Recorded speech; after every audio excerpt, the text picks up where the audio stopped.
ጠበቃው ደብዳቤ ጻፈ እያለ የውሸት ደብዳቤ ይልክልን ነበር ለኛ እንድንፈራ ማለት ነው። እንግዲህ በአሜሪካ ህግ ምን ያመጣል እሱም በኋላ የምናየው ነው። ምክንያቱም ህግ ያለበት ሀገር ስላለ። ስለዚህ ይሄንን ደብዳቤ ይልክላቸዋል። ነገር ግን ይሄ ደብዳቤ ፎርጅድ መሆኑን ግን ማሳወቅ ነበረብን። ማሳወቅ ባለብን መንገድ አሳውቀናል። እችን መረጃ ዓርብ ዕለት ካወጣን በኋላ ሲያብድ ቆይቶ ነው የመጣው። ሁለተኛ ነገር ጽምዶ ድምጦ ቁምጦ ይባል ለኛ የሚመለከተን ነገር የለም ለኢትዮ 360። ምክንያቱም እኛ ለማንም አሽከሮች አይደለም፣ የሙሉ ጊዜ ገረዶችም አይደለም። ካርታ እየቀያየርን ማሊያ እየቀያየርን ከሌና አንገስ ምን ሰዎችም አይደለም። ስለዚህ እሱ ጠቅልሎ ለገባበት እሱ ይሁን እንግዲህ ድርድሩን የአብዮታዊ ዲሞክራሲ የእንግዲህ ልጅ ሆኖ መቀመጫውን ሲያሳጡት መቀመጫውን ጠግኖ መቀመጫ የሰጠው ኢትዮጵያ ህዝብ ነው። እውነት ለመናገር አሁን ደግሞ አንደበትና ጭንቅላት ይሰጠዋል ወይ? እኔ አዝናለሁ ይሄን በመናገሬ። ከዛ ውጭ ግን አንድ የምናገረው ነገር ምንድነው ፖለቲካ ምንም ፖለቲካ አታውቅም የሚል ነገር ተነስቷል። እንደውም አንድ ሞት ኢየሩሳሌም ተክለ ጻድቅ በየትኛው ሚዲያ ላይ ነበረ ፖለቲከኛ ነኝ ብላ የተናገረችው? ፖለቲካ ወዳለው ብላ የተናገረችው? ፖለቲካ ይገባኛል ብላ የተናገረችው የት ነበረ? እኔ ፖለቲከኛ አይደለሁ፣ ፖለቲካም አይገባኝም፣ ፖለቲከኛ መሆንም አልፈልግም። የትኛው እሱንና እሱን የመሰሉ ሰዎች የሚጎነጉኑትን የፖለቲካ የሴራ ፖለቲካ ከሆነ ባፍንጫ ይውጣ። ስለ እውነት ለመናገር ማለት ነው። ትናንት ማታ ለልዩ እያወራውላት ነበር። ይሁን ወጣቶች ናቸው፣ ህንዶች ናቸው፣ ኦቨር ላይ ጭኛቸው የሚያወሩት ስለ አሜሪካ ፖለቲካ ነው። ፕሬዝዳንቶቹን ያነሳሉ። ፕሬዝዳንቶች ስለተከተሏቸው ያሉበት የፖለቲካ ድርጅቶችና የፖለቲካ አቋም የፖለቲካ አመለካከት እያነሱ ነው የሚወያዩት። እንዴት በሳሎች እንደሆኑ እያልኳት እየነገርኳት ነበረ። ሰው እውቀትን በዛ መልኩ ይናገራል እንዴ? እኔ ጋዜጠኛ ነኝ፣ እኔ የመረጃ ሰው ነኝ። ከኔ የሚጠበቀው መረጃን በማስረጃ አስደግፎ ማቅረብ ብቻ ነው። ከዛ ውጭ ፖለቲካ ውስጥ መፈትፈት አይጠበቅብኝም። ሳወያይ ደግሞ በደንብ ተዘጋጅቼ መረጃዬን ይዤ ስለ እሱ በደንብ ይዤ ነው የምመጣው። ነገር ግን እውነት እንነጋገር ከተባለ እንደው የኢትዮ 360 አድማጭ ተመልካችን መናቅ ካልሆነ በስተቀር 2 ሰዓት ሙሉ እያለከለከ ላቡን እየጠረገ ምራቁ እየደረቀበት ውሃ እየተጎነጨ እዚህ ጋር የተቀመጠውን ሌላኛውን ተወያይ ተመልካች አድርጎ አወያዩን ተመልካች አድርጎ አንድ ነገርን 10 ጊዜ እየደጋገመ ኧረ እባክህ ለሌሎቹ እድል ሰጣቸው፣ ኧረ እባክህን እየተባለ ባልሰማውም ሰው ሲያደነቁር የሚውል አንድ ከእውቀት የጸዳ ግለሰብ እውነት ለመናገር ዛሬ ወጥቶ ከሌ እውቀት የለውም ከሌ እውነት ኢትዮ ፎረም ይመስክር ድምፁን ቀንሶ እዛ ቢሮ ውስጥ እንደመጣኩ በውሃ እጁን ነከር አድርጎ ጸጉሩን ነካ ያደርግና ኢትዮ ፎረም እኛ እንዳንሰማው ከንት ኮርጇል እንዳንል ማለት ነው። ይሄን ሁላችንም እዛ ቢሮ እንመሰክራለን። ከዛሽ ላይ የሰማትን ይገለብጥና የራሱ ሐሳብ አድርጎ ተወያይ ሆኖ ይቀርባል። ይሄን እውቀት ኢትዮ 360 ከተጀመረ ጀምሮ ሲመሰረት ጀምሮ የነበሩ እዛ ቤት ውስጥ የነበሩ ጋዜጠኞች የፖለቲካ ሰዎች እውነት ለመናገር እሱን አፈርፍሮ ማይበለው የለም። ጨዋነትን ከሙያ ጋር ይዞ ማንም ደፋር የለም። ማንም ልዝለፍ አይልም። እውነት ለመናገር እነዛ ሰዎች ቢኖር ተቋም አያፈርሱም፣ ገንዘብ አይዘርፉም፣ ጓደኞቻቸውን አያዋርዱም። ያው ተቋሙን እኮ ከዛ ተቋም ሲሄዱ ምንድነው ያደረጉት? የራሳቸውን ተቋም ይዘው በስርዓት ነው እየሰሩ ያሉት። ምንም ይሁን አመለካከታቸው፣ ምንም ይሁን አቋማቸው። ሳትዘጋጅ መተህ አንድን ሐሳብ 10 ጊዜ እየደጋገሙ ይሄ ነው እውቀት? ይሄ ነው መናገር ስለቻልክ የመናገር ብቃት አለኝ ብለህ ስላሰብ አይደለም። ያንንም ቢሆን እኮ እግዚአብሔር የሰጠን እኮ የመናገር ጸጋም እኮ የሚገፋ አምላክ አለ። ይሄው እንደዚህ ተዋርደ ተቀመጣለህ። አፍ ሲከፈት ጭንቅላት ባዶ መሆን ይታያል። ትላንትና ስትናገር ጓደኛህን አጸይፋለሁ፣ ጓደኛህን አዋርዳለሁ ብለህ ስትሄድ አይደለም። እኔ በአሜሪካ ምድር የተመዘገብኩኝ ባለሙያ ነኝ። ሬጅስተርድ የሆንኩ የጤና ባለሙያ ነኝ። እስቲ እውነት እንደው በእውነት አድማጭ ተመልካቾቻችን አንድ ጥያቄ ጠይቁት። በአሜሪካ ምድርን ከረገጠ ጀምሮ አንድ ስራ ሰርቶ ያውቃል? እንዴት አንዲት ስንጥር አንስቶ ያውቃል? ከአሜሪካ ምድር ላይ በሰው ትከሻ ላይ አይደለም ያለው፣ በሰው ሸክም አይደለም ያለው። በአንድ ወቅት እሱን ከሚደጉሙት መካከል አንደኛው ሰው ጋር አንድ ትልቅ ሰው ይሄዳል።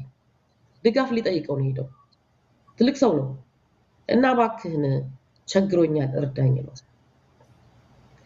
የዛ ሰው ምላሽ ምንድነው ኧረ እባክህ እሱ መጥቶ እኔ ላይ ነው የወደቀው ሁሉ ነገር እኮ የምችለው እኔው ነኝ በምን እንደምገላገለው አላውቅም አያችሁ ለሰው ሸክም ሆነ ስለ ሰው ስራ በስራ ብዛት ስለታመመ እግር ስለማነከስ ልታሾፍ ስትመጣ ሚሊዮኖችን ነው የምትነካው አንተ ባልሰራበት አንተ ባልደከምክበት አፈወርቅ እውነት ለመናገር እኛ ደክመን የምናመጣው ገንዘብ ስለ እውነት በረከት አለው ስለ እውነት ለኛ ጸጋለው እዛ ቢሮ ውስጥ ሁሉንም አባሮን የዛ ቢሮ ውስጥ ቀር ያልሞተው ብሩክ አለ ብሩክ ይደውልና ምን አባቷ ትሰራለች እዚህ ተጎልታ በካሜራ ያያየ ማለት ነው እዛ ኡበር ዋጋ አትሄድም ተጎልታ እዚህ እንደምታረግ ሲጀመርስ ምን ልታረግ እዚህ ቢሮ ትመጣለች ያልሞተ ብሩክ አለ ያኔና ብሩክ ማን ገናኝ መስዋዕት እሱ ለብሩክ ያን የሚለው ብሩክ ቴክስት ያደርግልኛል አንቺ ምን አባሽ ሆነሽ ነው እዛ የተቀመጥሽው አትወጭም ከዛ ቢሮ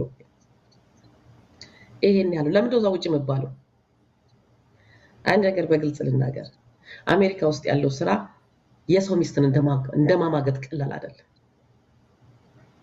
ለዚህ ግለሰብ የሰው ሚስት ማማገጥ ቀላል ነው ኢየሩሳሌም ከዛ ቢሮ ስትወጣ እዛ ጋር ምን ሊያርግ እንደሚችል እሱን መጣበታል የቀን ጉዳይ ስለሆነ መጣበታል በተለይ እዛ ጋር ተገው ያሉ ሰዎች አላርፈም ካሉ መጣበታል ባይኔ በብረቱ ላይ ያየሁት ነገር ምስክርነት ምንም አንድ ቀን ዋሽቻ አላውቅም ምክንያቱም ለማንም ሰው ዋሽበት ምክንያት የለኝም ክርስትና ሳመልክ ኦርቶዶክስ ነኝ ስል ከልብ ነው አንገቴ ላይ ማተም ሳረክ ከልብ ነው ለዛ ነው የምመሰክረው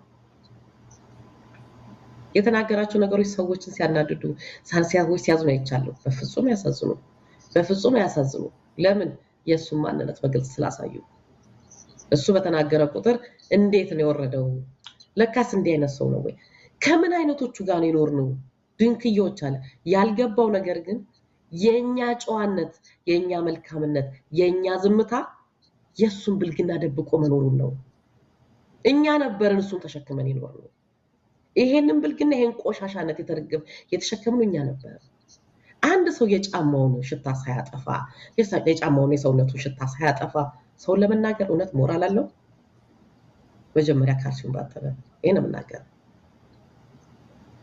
መጀመሪያ መቆሸሽ ከዛ ይጀምራል እኔ አንድ ነገር እናገራለሁ እውነት ለመናገር አሁን ላይ ስሙን እጠራለሁ ምክንያቱም መጥራትም ስላለብኝ ነው አንድ ሰው የሰራው ነገር ትላንትና የሚባል ቀናቶች አሉ ትላንት ያለፉ መልካምም ክፉም ቀናቶች አሉ ከቀድሞ መስሪያ ቤታችን ምንም ነገር ሳንሰራ ምንም ሳናድርግ ድንገት ውጡ ስንባረር ከዛ ጠረጴዛቸውን ዞር ብለው ሳያዩ ከጠረጴዛቸው አንድ ዕቃ ሳያነሱ የተከተሉን ሰዎች አሉ እውነት ተገፍተናል ስንል እነዛን ሰዎች አሁንም ለዘላለም ልብ ያከብራቸዋል የትም ባሉበት ቦታ ሁሉ ክፉ አይንካቸው ነው ማለት ከነዚህ ሰዎች መካከል አንደኛው ኤርሚያስ ለገሰ ነው ኤርሚያስ ለገሰ የደረደረውን መጽሐፉን ኮምፒውተሩን ወንበሩ ላይ ያደረገውን ጃኬት እንኳን ይዟል ወጣ በዛው ነው የቀረው ኤርሚያስን እዚህ ጋር ላነሳ መፈልገው ዛሬ ላይ ምንም አይነት አቋም ይኖረው የኔ ጉዳይ አይደለም እውነት ለመናገር ሲሉ ሰማለው እንጂ ፕሮግራሙን ሰምቼ አላውቅም በሰማና እንዲህ ብሏል በየብናገር ደስ ይለኝ ነበር ግን ሰዓቱም ስለሌለኝ ነው ግን ምንም ይሁን ያ ጉዳይ አይደለም የሱ ጉዳይ ነው ነገር ግን እውነት እንደጋገር ከተባለ አንድ ጥያቄ ተጠይቆ ያንን ጥያቄ ሳይመልስ አንድን ሐሳብ 10 ጊዜ እየደገመ አንድ ሰዓትና 2 ሰዓት ይዞ ከሚለፈልፈው ግለሰብ ከውቀት የጸዳው ግለሰብ ማለት ነው በላይ ቀድሞ በነበርንበት መስሪያ ቤት እለታዊ አሁን በኢትዮ 360 ዛሬ ምን አለ ስንገባ ለሊቱን ሙሉን አንብቦ ተዘጋጅቶ መጽሐፍ አገላብጦ ማስረጃ ይዞ ጠዋት ተነስቶ አዳዲስ ነገሮች ካሉ ሰብስቦ የመጀመሪያ ስራው ኤርሚያስ ጠዋት ላይ ለአወያዮቹ መደወል